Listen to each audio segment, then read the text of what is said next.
Bonjour, bonjour à tous. I am Boris Prou, reporter for Le Devoir, and I'll be moderating this press conference. Today, we have Member of Parliament Michael Coteau from the riding Don Valley East and Toronto City Council Lily Cheng and Alim Lila. Community representative they will comment on the Electoral Boundaries Commission's recommendation to eliminate the Don Valley East riding.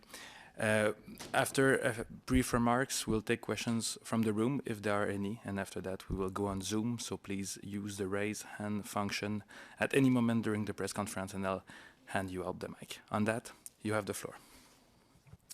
Well, good morning. My name is Michael Coteau. I'm the Member of Parliament for Don Valley East, and I'm joined today by Dr. Adil Shamji, who's the Member of Provincial Parliament for Don Valley East, and Councillor Lily Cheng, who represents Ward 18 in Willowdale, and Alim Lila, who's representing a group of concerned citizens from Don Valley East. We are here because this afternoon I will be appearing before the House of Commons Standing Committee on Procedure and House Affairs to object to the recent report on the Federal Electoral Boundaries Commission of Ontario. As you know, Canada is going through a process which it does every 10 years to readjust the boundaries on federal electoral districts. Last year, the Commission released its recommendation for Ontario, which included the expansion of Don Valley East, and it conducted public hearings and got feedback from organizations on those boundaries. On February 10th of this year, the Commission released new boundaries which completely eliminated the riding of Don Valley East without any public notice or public input. The elimination of the riding was a complete shock to me, and it caused a lot of frustration in the community. Over the past 10 weeks since the report came out, I have had numerous conversations with constituents, held 2 town halls with several hundred participants, and received hundreds of emails and letters of support. I have been presented with a petition organized by local community members that included 952 individuals. And the message from constituents in Don Valley East is loud and clear. They are not happy with this decision. Based on history, we know that the federal redistribution impacts both provincial and municipal boundaries. So Don Valley East, riding that has existed since the 1970s, could potentially lose its MPP, a city councillor, and school board trustee. All of this so that Toronto can move from 25 to 24 seats, which makes no sense to me and to the residents of my community.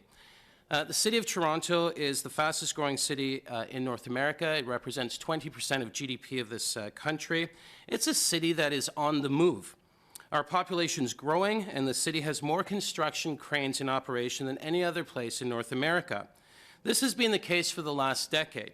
It is, without a question, in a league of its own. In comparison, Los Angeles has currently 50 cranes in operations compared to Toronto with 252. Back in October, the 416 caucus, made up of 24 MPs from Toronto, wrote to the Commission expressing their opposition to Toronto losing a seat. The caucus outlined our concerns and expressed how important it was for Toronto to keep its 25 seats in order to preserve the representation of the historical and important communities of interest in the neighborhood and the city. We even proposed an alternative for the Commission to consider that keeps 25 seats in Toronto and fulfills the Commission's population requirements. Unfortunately, the Commission did not move forward with this option. Rather, they moved forward with the elimination of Don Valley East. I have been given 3 minutes today to make my case at a standing committee at the House of Commons. And this is the only opportunity that I've been given, and my community itself has been given no opportunity to speak to this issue. The fact that we can arrive at this point where a riding is eliminated and community members are not allowed to say shows the inherent flaw in the process, and the denial of due process is something we should all be concerned about as Canadians. This is unacceptable in a democracy. In my brief to the committee, I not only object to the recommendation of the Commission, but I challenge the committee to rethink its public consultation process for redistribution going forward. In summary, my objections to the committee are the lack of procedural fairness, public notice, and the opportunity for public input, lack of recognition of the role that Don Valley East plays and has played in the settlement and support of newcomers, and the significance it plays in the empowerment of people of Muslim faith. The distinctiveness of North York communities that comprise of many different villages and communities that make up the wonderful riding of Don Valley East, and the lack of recognition of Victoria Park as a well-recognized and appropriate historical boundary. I have 4 recommendations for the Standing Committee. First, that the Standing Committee should recommend to the Commission to give proper public notice and do more for public consultation on these completely different boundaries that were presented from last year to February 10th. And the Commission, we know, has the legal authority to do just that. Second, the Standing Committee should look at the issue of electoral boundary readjustment through the Act to amend it so this last-minute stuff doesn't happen again. This has happened many times in the past, and the idea of consulting widely on one set of boundaries and then submitting something completely different is unacceptable. Third, MPs should reject the proposal from the Commission, considering the impact it will have on newcomers, North York neighborhoods, and communities of interest. And finally, MPs should make it clear that, as a first principle, that Electoral Boundary Commission should minimize the harm and disruption it can cause to communities. The Commission is in a position to make a big mistake, and my hope is that members of Parliament will do everything they can to stop it. Thank you so much for being here today, and now I'd like to introduce Dr. Adil Shamji, Member of Provincial Parliament for Don Valley East. Adil? Thank you very much. Everyone, and thank you for taking the time to be with us this morning. Bonjour tout le monde. Je vous remercie de votre présence ce matin. My name is Adil Shamji. I have the honor of representing Don Valley East as its Member of Provincial Parliament. Since the moment the recommendation to eliminate Don Valley East became known, my constituents have been speaking up in a growing chorus that is becoming louder and louder over the phone, by email, by walk-ins at my office, in town halls, and whenever I knock on their doors.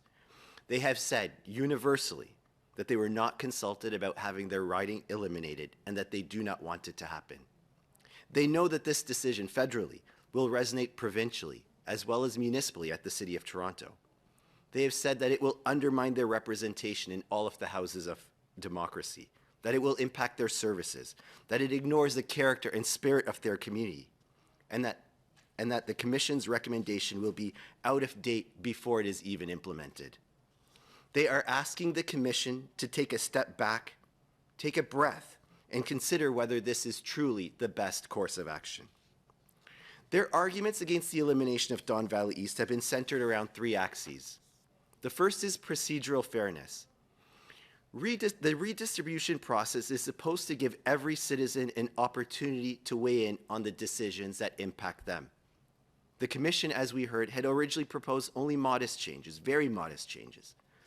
But the recommendation that has ultimately been delivered is a dramatic departure from what was proposed. As a result, during the consultation process, residents and constituents in my riding had no reason to imagine or respond to a proposal that would recommend the very elimination of their riding, and so they couldn't respond. They are saying that this doesn't feel fair. The second argument is based upon the massive amount of feedback that is accumulating despite no formal process to do so. Constituents in Don Valley East have been speaking out en masse. There are signs appearing across the entire riding, emails and letter campaigns, organic community groups that have formed, and town halls in rooms which have been so packed, even in the middle of snowstorms. Residents have articulated many, many different reasons to oppose the elimination of their riding, including community identity, historical catchment areas for schools and hospitals, the division of cultural groups, and there have even been Indigenous concerns. And the third argument draws upon so many local and contextual factors that make Don Valley East unique from its neighboring ridings. Consider, for example, that 2 new public transit lines will be traversing and intersecting in our riding with a massive acceleration of unprecedented development. Consider that Don Valley East has become the epicenter and battleground of an entire mayoral election because there are so many competing visions and ideas about the past, current, and future state of our riding specifically. I, for example, am in the midst of a massive campaign, joined by my federal member, to fight for one of the cultural and historical icons in Don Valley East, the Ontario Science Centre, which faces proposals for its demolition and relocation, despite the massive educational, recreational, cultural, and economic benefits it brings to our constituents. There is simply no other riding in Toronto that is currently under so much scrutiny and facing so much change. In many other ways, the issues of Don Valley East are so distinct and unique that it is appropriate to remain as a whole rather than to be parceled out to neighboring districts. I am convinced it is the worst possible time to eliminate Don Valley East, and I urge the Commission to reconsider on behalf of my constituents. Well, thank you very much, Doctor. And now I'd like to introduce Councillor Lily Cheng from Willowdale. Willowdale is not directly impacted by these boundary changes, but the councillor has been a fierce advocate for Toronto, and I'd like to welcome you to the House of Commons. Thank you, MP Coteau, and good morning. Bonjour tout le monde. It is my honor and pleasure to be here this morning. Why would a Toronto City Councillor get in a car and drive all the way to Ottawa to defend a riding that is not where I'm serving directly? Well, the reason is for the same reason why I ran to be a city councillor a few months ago. It's because people have to believe that their voices matter. This is the foundation of democracy. And in this process, many voices have not been heard. And further, we are in a critical moment right now in Toronto. We have a lot of fiscal challenges that have resulted from a post-COVID world, including decreased ridership of the TTC, unprecedented numbers of homelessness, mental health challenges, and addiction, including the arrival of so many refugees that are stretching our system. All of these point to the importance of having strong voices at the federal, provincial, and municipal level to be able to have intergovernmental work that will work together to solve these very difficult issues. But we can't do that when we lose voices at the table, especially when we weren't even consulted properly. I have here a letter that is signed by 24 out of 25 of my colleagues, including our Deputy Mayor, Jennifer McKelvey. It is very rare to get so many of my fellow councillors to sign one piece of paper. This is not an easy thing that happened. Why? Why are we so united about this issue? Similar to what MP Michael Coteau mentioned, Toronto is growing rapidly. We have over 250 cranes in the sky, more than the top 12 cities in the US combined. And we also have 10% of the visible minorities in Canada in our city. Increasingly, people feel disenfranchised and unheard by their government and institutions. How can we restore faith in government if we reduce representation? So I implore you, I implore all those who are making these decisions, let's protect Toronto. We are 20% contributors of the national GDP. And we are so diverse. We are a beautiful city, but we're also really on a precipice. If we don't have strong collaboration between the governments, if we don't have a clear fiscal plan, a visionary plan of what kind of city do we want Toronto to be as a representative of Canada, I'm afraid that we are heading in the wrong direction at this moment. So please, let's protect this riding. Let's protect the City of Toronto. Please do not eliminate any of the ridings in our city. We need to stay strong. We need to have a united voice. And I hope that this conversation extends beyond just the elimination of a riding, but more importantly, an acknowledgement of the role that Toronto plays in Canada and more conversations about how we can work together to be a world-class city. Thank you. Thank you very much, Councillor. I appreciate you driving all the way from Toronto to be with us here this morning. Next, and our final speaker is Alim Lila, who represents a group of concerned citizens in Don Valley East. They've formed a group called Save DVE. And I just want to say thank you for being here today, because you know, these are a group of volunteers that meet each Sunday. They've been able to do a lot of work in the community, bringing people together and sharing the information. And because of the lack of consultation by the Commission on this new proposal, they've really stepped up to take a role in sharing information and bringing together. Thank you so much for being here. Thank you, Michael. My name is Alim Lila, and as Michael mentioned, I'm a volunteer with Save DVE, a community group that started in a local restaurant on Lawrence Avenue East at the end of February, shortly after MP Coteau had a public meeting to explain the situation with the redistribution. We've been meeting as a group of volunteers every Sunday to see what we can do for our community to keep it from being dismembered, and to maintain our federal riding, and our provincial riding, and our city councillor, and our school board trustee. Because in Toronto, if we lose our federal seat, we will also likely lose our provincial and city representatives, as well as our school board representatives. That's just simply how it works. Save DVE has distributed 1,000 lawn signs, and they look fantastic. Our website, Save DVE, has 1,110 followers as of yesterday, and we have almost 1,000 names on our online petition. You know, at a time when it's hard to get people involved in elections or civic engagement, I think the Federal Electoral Boundaries Commission has really startled us into action. The Electoral Boundaries Commission spent a lot of time and energy last year to consult on their first proposal. And all of a sudden, they came out in February and proposed eliminating our riding. There are no public meetings scheduled and no notice given. The decision was made, and the Commission denied our community the chance to voice our disapproval. We woke up one morning, and poof, we were gone. Don Valley East is a great place to raise a family, a great place for newcomers to settle, a great place to grow old. And then the Commission says, too bad, so sad. Our position at Save DVE is simple. If it ain't broke, don't fix it. Victoria Park Avenue has been the historical dividing line between Scarborough and North York for 100 years. Keep it. All of the villages west of Victoria Park are stable and successful. Flemington Park is being bounced from riding to riding every 10 years. How is a newcomer community supposed to settle and be served by their MP and MPP and city councillor when they're treated like an afterthought?